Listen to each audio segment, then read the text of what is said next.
In this video, I'll show you how to create a Shopify instance in Odoo using the TeqStars Shopify Connector. Let's get started. This is our onboarding panel. The onboarding panel helps you create a new marketplace instance quickly without going through multiple menus. Simply click Start Quick Setup to begin the configuration. On the next screen, you'll see the list of supported marketplaces such as Miracle, Shopify, and WooCommerce. For this demonstration, we'll select Shopify.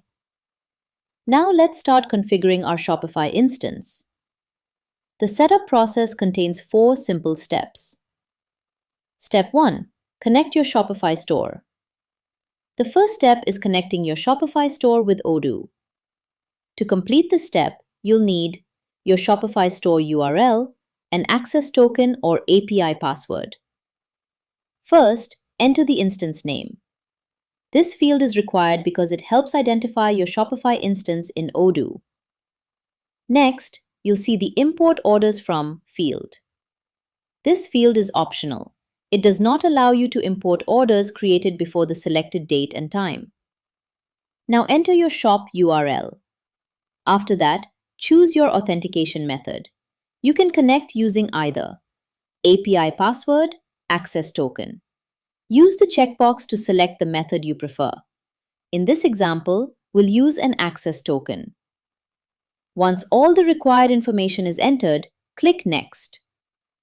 Step 2. Product Synchronization. This step is used to configure product synchronization between Shopify and Odoo. You can choose how products are matched during synchronization. The available options are barcode, SKU, barcode, and SKU. Select the option that best matches your business requirements. Next, you'll see the option Create Odoo products if missing during sync. When this option is enabled, Odoo automatically creates a new product if it doesn't already exist. If this option is disabled, only existing Odoo products will be synchronized and no new products will be created. After completing these settings, click Next. Step 3. Order Configuration. This page contains all order-related settings. First, configure the tax settings according to your business requirements. You can select Tax Account on credit notes. Next, configure the fulfillment statuses. These statuses determine which Shopify orders will be imported into Odoo. The available statuses include Any, Shipped, Unshipped. You can select one or multiple statuses depending on your workflow. After completing the configuration, click Next. Step 4. Review and Summary. This is the final step. Here you can review all the information entered during the previous steps. If you need to make any changes, simply click back and update the information.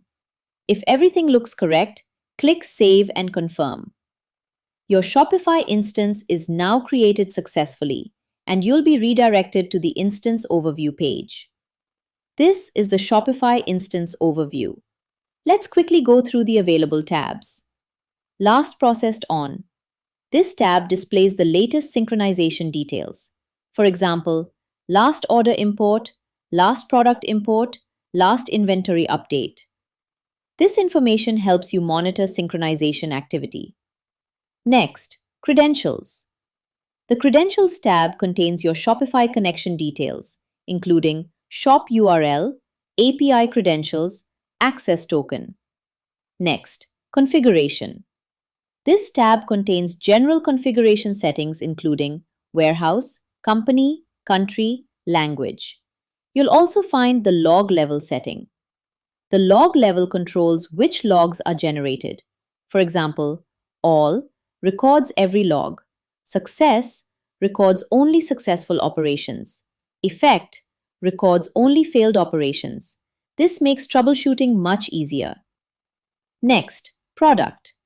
The Product tab contains all product-related configuration settings. Next, Stock. The Stock tab contains all inventory synchronization settings. Next, Order. The Order tab contains all order-related configuration settings. Next, Payout. This page contains payout configuration settings. Next, Customer. This page contains customer synchronization settings. Next, Meta Fields. This page contains Shopify Meta Field configuration. Next, Workflow. This page contains workflow settings for processing imported orders. Next, Webhooks. This page contains webhook configuration used for real-time communication between Shopify and Odoo. Next, Automatic Jobs. This page manages all scheduled synchronization jobs. These jobs automatically transfer data between Shopify and Odoo. Export jobs send data from Odoo to Shopify. Import jobs bring data from Shopify into Odoo. For every scheduled job, you can configure time interval, unit, minutes, hours, days, or weeks. Next, execution time, active or inactive status. You can also manually run any scheduled job by clicking the Run Manually button. Next, notifications and alerts. This page displays notifications and alerts generated according to your system configuration. When a Shopify instance is created, all Shopify locations are imported automatically. You can access them by clicking the Locations Smart button located at the top of the instance overview page. This will open the list of all imported Shopify locations. Open any location to view or configure its settings. Each Shopify location can be mapped to a different Odoo warehouse, allowing you to manage inventory based on your business requirements. You'll also find the Enable Import and Export Stock option. When this option is enabled, stock changes are synchronized between Shopify and Odoo. If it is disabled, inventory updates for that location will not be synchronized. We also provide separate settings for import stock locations and export stock locations, giving you better control over inventory synchronization. In the Import Stock Locations field, you can select one or more locations.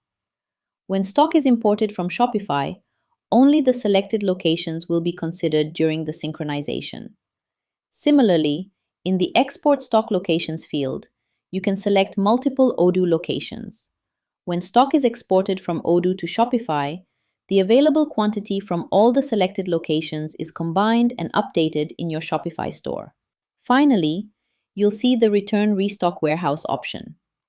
This setting determines which warehouse will receive the returned stock when a customer returns an order. If no warehouse is configured, the stock will be restored to the same warehouse that was used when the original sales order was created. Thank you for watching, and see you in the next video.